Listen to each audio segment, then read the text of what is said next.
This video is sponsored by Control. Spider-Man 2 is Insomniac's sequel to the 2018 game Marvel's Spider-Man. The suits in the original game have always been a fan favorite feature, so much so that fans would beg Insomniac to include new suits, and would even win them over in some cases with suits like the Sam Raimi suit. So after 5 years of working on Spider-Man 2, did Insomniac deliver on the fans' higher expectations, or did they fall flat? In Spider-Man 2, the entire map has essentially been recycled. The vehicle models, the buildings, the streets, and everything else have all been reused, though they have added Brooklyn and Queens to the east side of the map, nearly matching the size of the original Manhattan Island. The story is decently sized and packed with content. However, it had me wondering if the development time Insomniac Games saved by reusing older assets, maps, models, game mechanics like swinging, fighting, and more, if the development time in those areas would grant us more content, bigger stories, and a bigger, better game than what we had last time. So how does Spider-Man 2 fare in regards to its suits? Combining Spider-Man Remastered and Miles Morales 2020, there were 66 suits.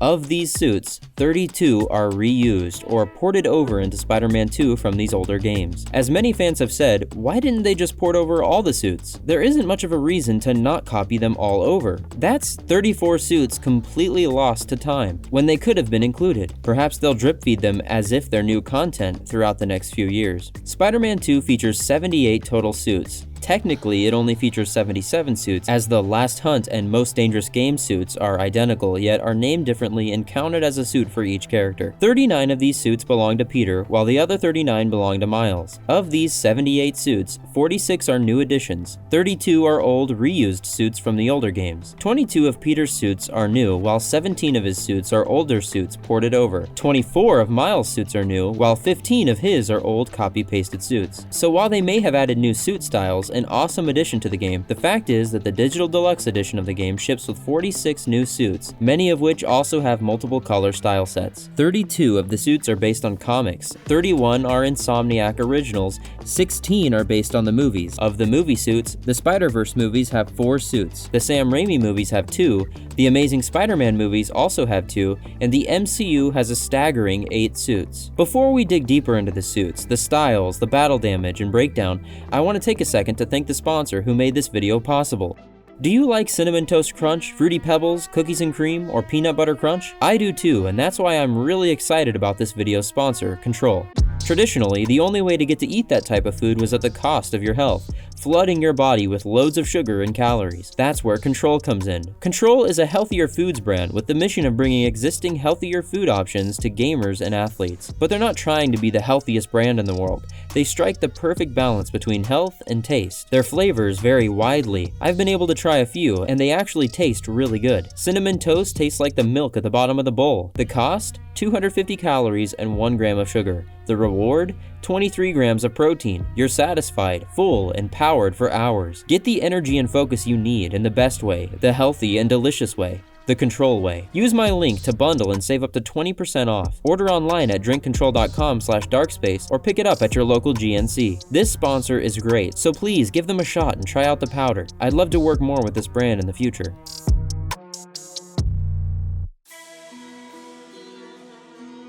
The details of these suits were amazing on the PlayStation 4 in 2018. In fact, they were so good then that it's hard to see a difference now, likely because so many of these suits are just the same suits from the old game. The suit detail is shockingly good. Typically in video games, when you look closely at objects, they reveal pixelated textures. However, the suits in Spider-Man 2 are different. Looking close doesn't break the immersion. Instead, the detail appears to be endless. You can even see down to the threads. The bottoms of your boots are detailed and three-dimensional. The symbiote suits move and wrap around your body. Some suits glow and their lights travel throughout the design. Various special effects are included in suits, like a fog-filled helmet or smoke-emitting lenses. But while so many effects are great in these suits, not everything is perfect. Unfortunately, even with ray tracing, reflections are not drawn on the suit in real time for most suits. Reflections are not cast on the lenses or reflective pieces on your armor, though some suits do utilize ray tracing. Symbiote suits now feature symbiote powers, allowing you to do more in combat than without them. The only adjustment these suits could have used was that, rather instead of having us equip the suit through the pause menu,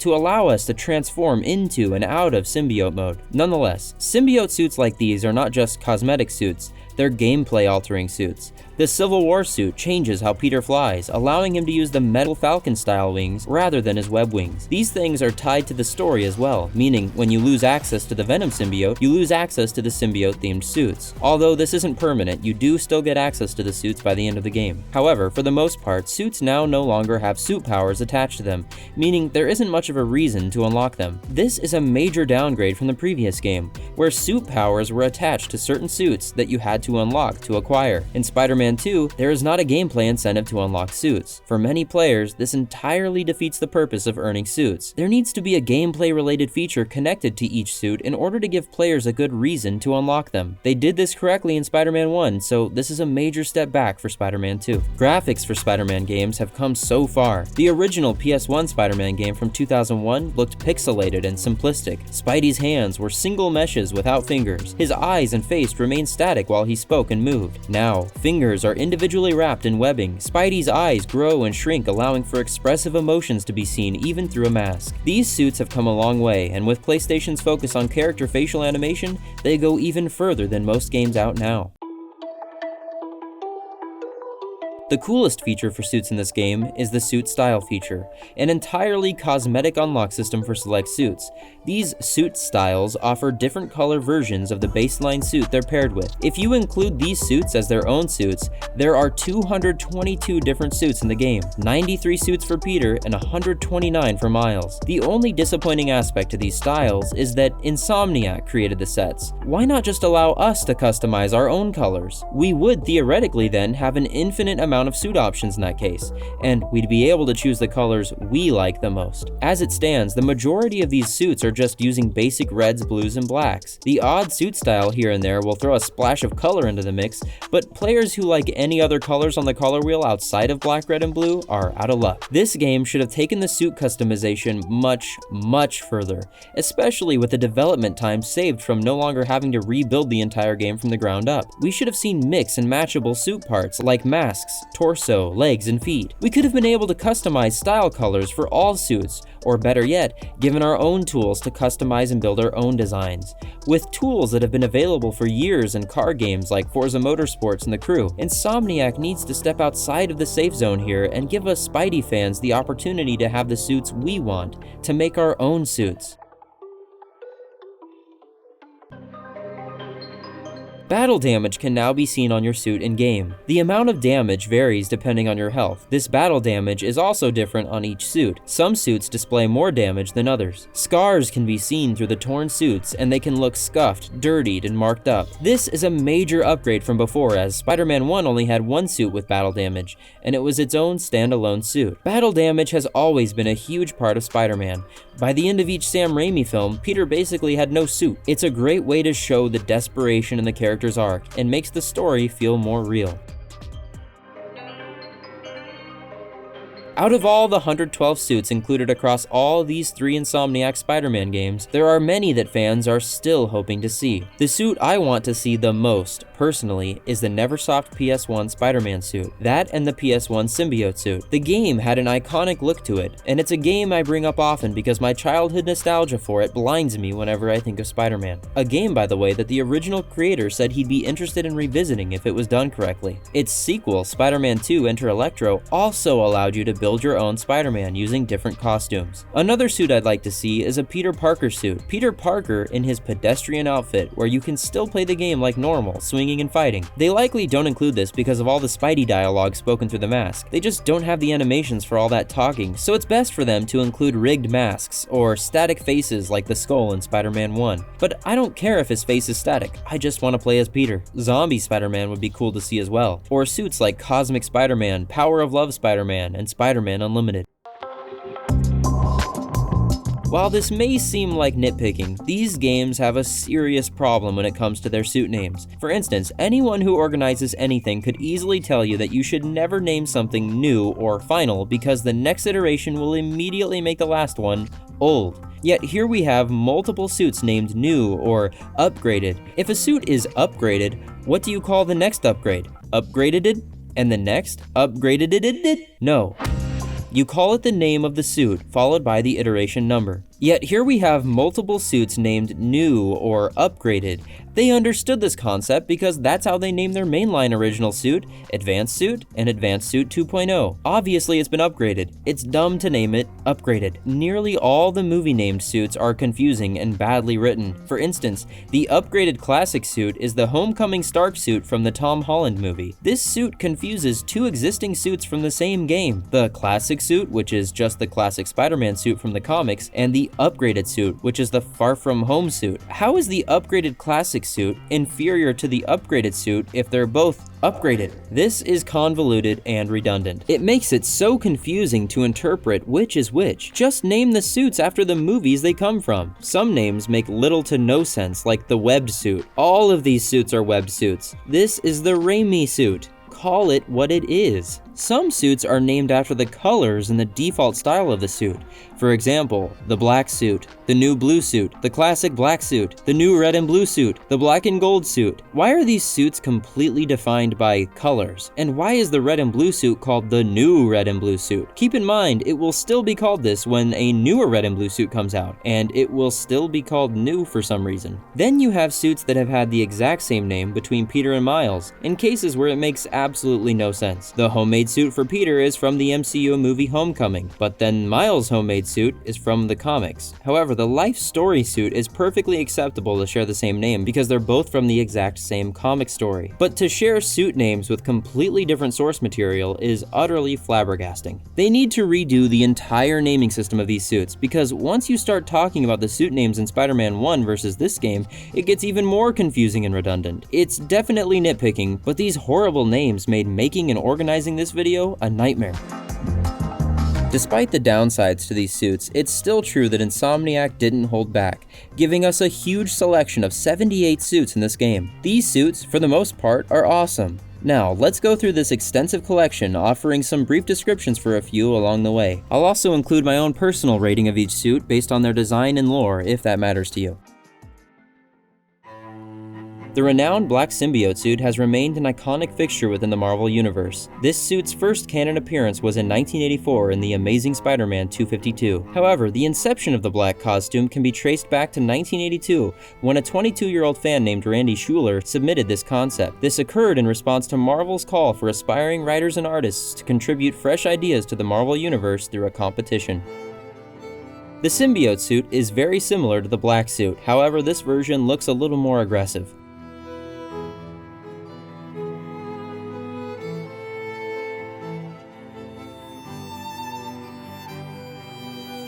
The classic suit returns from the previous game. This time it has 4 styles, one of which stands out drastically, while another looks nearly identical to the original style. 2 of these styles look good, the other 2 feel out of place and are a bit off-putting.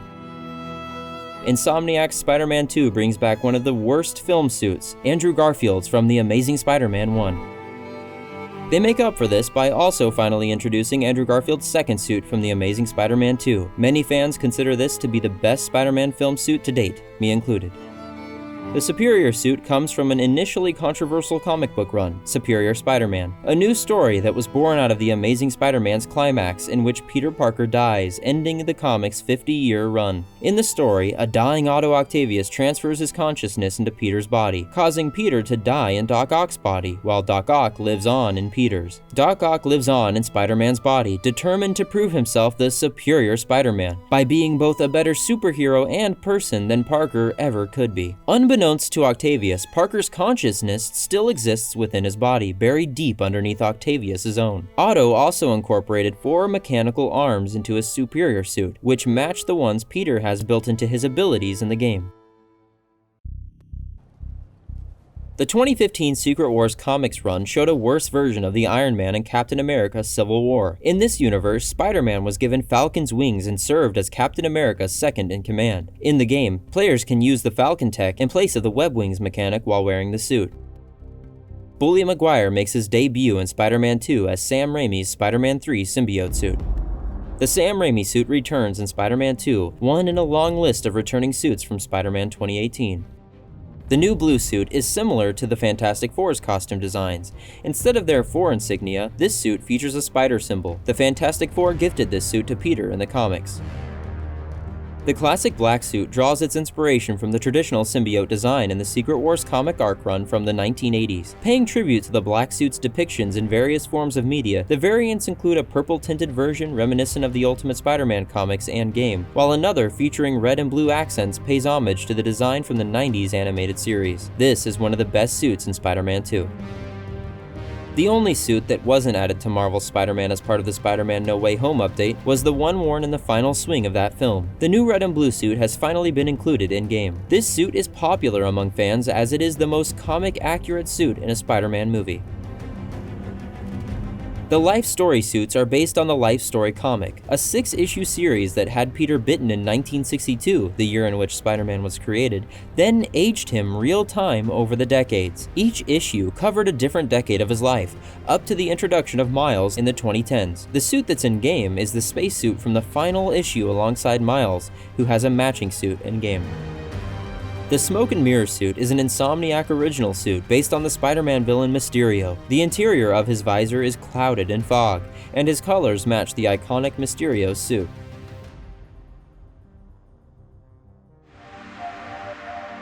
The first Scarlet Spider, Ben Reilly's suit, returns from Spider-Man 2018. The suit made its first appearance in Web of Spider-Man 118. The suit was created by Ben Reilly from an all-red bodysuit and hoodie he stole from a nearby market.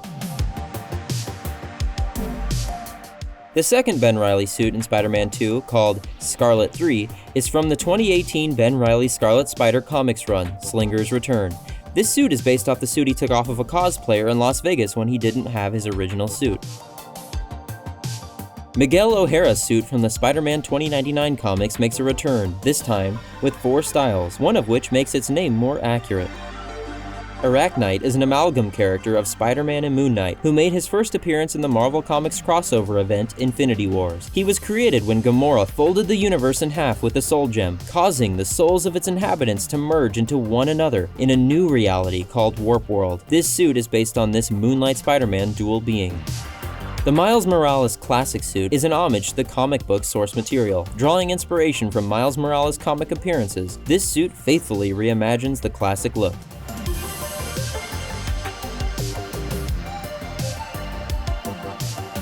The Apocalyptic suit was designed for Spider-Man 2 Digital Deluxe Edition by Jared Morantz. It features a steampunk theme, with a half-cyborg arm, dressed in leather attire. Due to their cartoonish styles and outlandish designs, this suit and many others in the Digital Deluxe lineup look somewhat like Fortnite skins, and once you see it, you can't unsee it.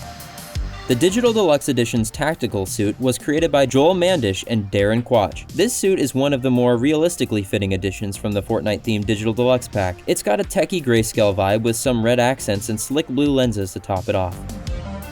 The suit, an original creation conceived by Victoria Ying, draws its inspiration from Chinese folklore, with a particular focus on the legendary character Sun Wukong from Journey to the West. The name of the suit is derived from the fact that Sun Wukong is born from stone. Anthony Francisco's 25th Century suit for the Digital Deluxe Edition features a highly futuristic design, one of the 10 Fortnite-esque skins added to the game in the Digital Deluxe Edition. The Advanced Suit 2.0 is an upgraded new version of the original Insomniac Games Advanced Suit from Spider-Man 2018. The Advanced Suit is a prominent addition to Spider-Man lore. Peter's Advanced Suit first appeared in Spider-Man for the PS4 in 2018. Designed as a fresh take on Spider-Man's classic costume, this suit not only served as a visually striking addition, but also introduced new gameplay elements and features, showcasing the fusion of technology and traditional superhero aesthetics. It made its return in Spider-Man 2. The Kumo suit is a brand new design created by artist Peach Momoko. Momoko said it's a merging of Spider-Man's characteristics with the culture of Japanese festivals. These are the 8 Tom Holland suits included in Spider-Man 2. The new red and blue suit was already mentioned earlier.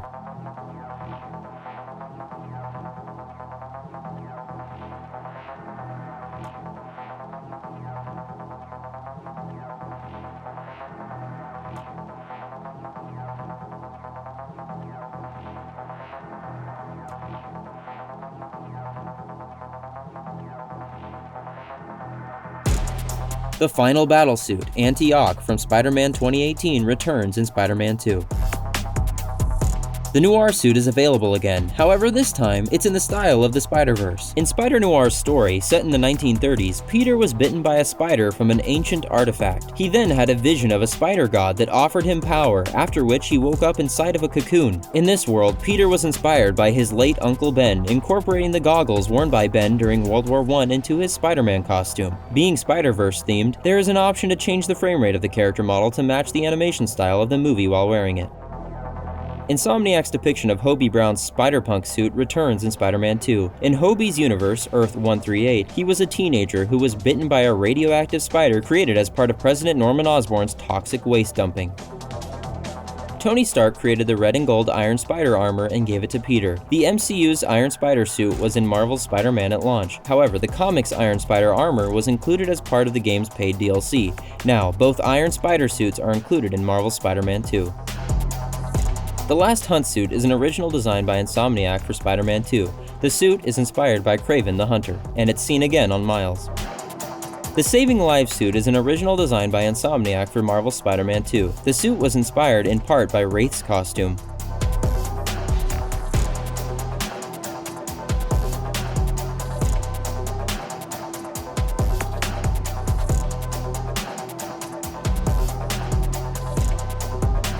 The Family Business suit is based off the Legacy comic run where the Prowler wore an iteration of the Iron Spider suit and led the Sinister Six.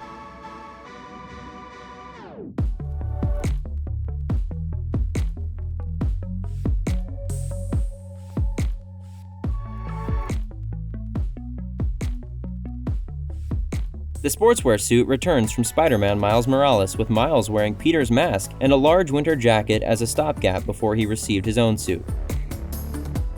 The Miles Morales 2099 suit first debuted in Miles Morales Spider-Man Volume 1 number 12 variant cover and returns from Spider-Man Miles Morales.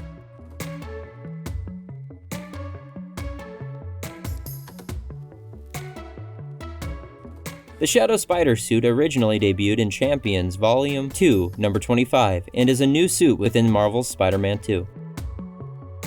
The Miles Morales 2020 suit originally debuted as a variant cover for Miles Morales Spider-Man Volume 1 number 13 and returns from Spider-Man Miles Morales.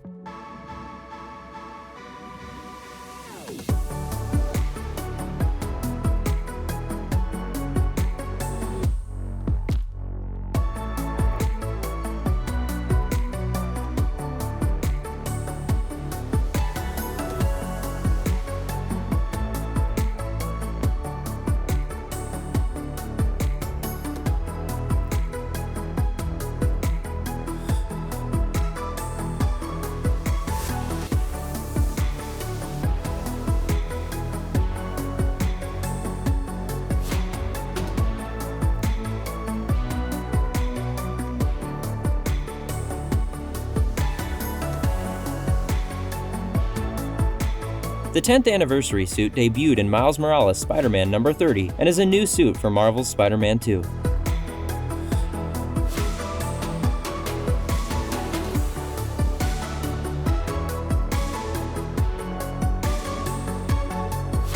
The Agent of S.H.I.E.L.D. suit originally debuted in Miles Morales Ultimate Spider-Man number 9 variant cover and is a new suit for Marvel's Spider-Man 2.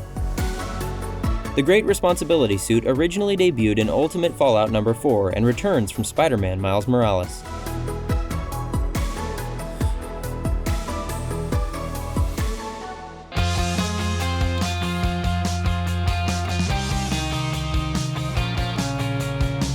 The Best There Is suit is an original design by Insomniac based on the Wolverine comic run of the same name. This suit is a nod to the upcoming Wolverine game that Insomniac is working on. This is also a potential preview of the art style we'll see in Wolverine. The classic yellow theme is striking and perfectly made.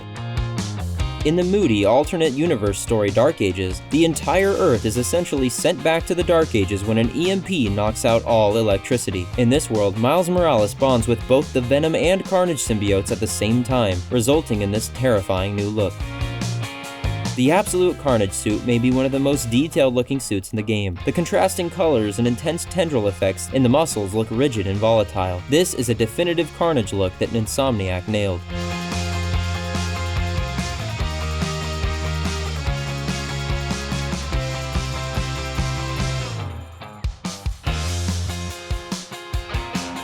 The Most Dangerous Game suit is an original design by Insomniac. It's based off the Most Dangerous Game short story by Richard Connell, the inspiration for Kraven the Hunter. It's also duplicated for both Peter and Miles, yet it's named differently.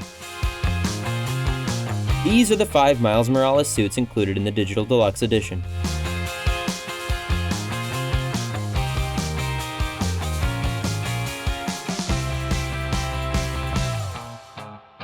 The infamous Venom has carved his place as an enduring and menacing presence. Venom made his canon debut in 1988 in The Amazing Spider-Man number 300, where it bonded with Eddie Brock, giving birth to the formidable anti-hero villain. The character's origins can be traced back to 1984 when Spider-Man's black suit was introduced in The Amazing Spider-Man number 252. The symbiote, a sentient alien entity, later fused with Eddie Brock to become the terrifying and iconic character we know and love as Venom. This suit design is perfectly made and perfectly encapsulates Venom. Insomniac did an amazing job. Insomniac's Spider-Man 2 features a wide selection of suits. Unfortunately, half of them are suits we've seen before, and it leaves many fan favorites to be desired. The details are great, the effects are beautiful, but the suit unlocks in connection with gameplay implementation were sorely missed. We need a reason to unlock these suits, other than to just unlock the cosmetic change. Battle damage is a welcomed addition that most everyone is happy to see included. The suit styles are awesome and allow for a huge variety in the suit selection options. However, I couldn't help but think they missed out by not including the option to customize the colors and materials ourselves. Insomniac holds your hand too much in this regard. Let us make our own suits. This needs to be a feature in Spider-Man 3. For a 5-year gap, I was expecting a complete overhaul for almost every aspect of the game, especially in the swinging and suits, but it seems to me that we were given more of the same. Next time, at the least, we should be able to customize our own suit styles, and at the most, we should be able to build our own suits, mixing masks, torsos, legs, feet, and livery edit the designs ourselves with a tool akin to car game skin editors. All in all, Spider-Man 2's suits delivered well if you were expecting minimal upgrades and changes, but was subpar if you were hoping to see a lot more this time around.